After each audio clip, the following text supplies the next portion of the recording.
तुझ्या जे काही ऑर्डर किलिंग झालं तुझ्या बाबतीत, त्याच्या बाबतीत अनेक घटना राज्यामध्ये घडल्या, कदाचित तू वाचल्या असतील, ऐकल्या असतील. काय म्हणशील या मानसिकतेला?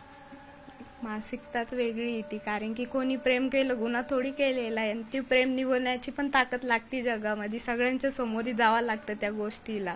ज्यांनी प्रेम केलं त्यांनी पण तेवढी ताकद ठेवा की आपण जिच्यावर प्रेम केलं तिच्यासाठी उभा राहण्यासाठी. या गोष्टी तर घडणारच आहे पुढे जाऊन. त्याच्यामुळे थोडं खंबीरता त्यांना बनणं नाही. आई वडिलांना पण कळायला पाहिजे की आपल्या मुला मुलींचं ते भलंच होईल, की त्यांनी थोडा त्यांचा विचार करूनच सगळ्या गोष्टी केलेल्या राहत्या.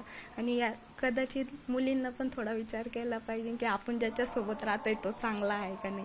तो जर का चांगला असेल तर जगाला सोडण्यात पण काही हरकत नाही त्या एका व्यक्तीसाठी, कारण की तो एक व्यक्ती असली तर पूर्ण जग आपलंच असतं, असं माझं म्हणणं. खूप मोठी गोष्ट बोलली की एका व्यक्तीवर एवढा विश्वास असला पाहिजे की आपण जगातल्या सगळ्या गोष्टी सोडू शकतो.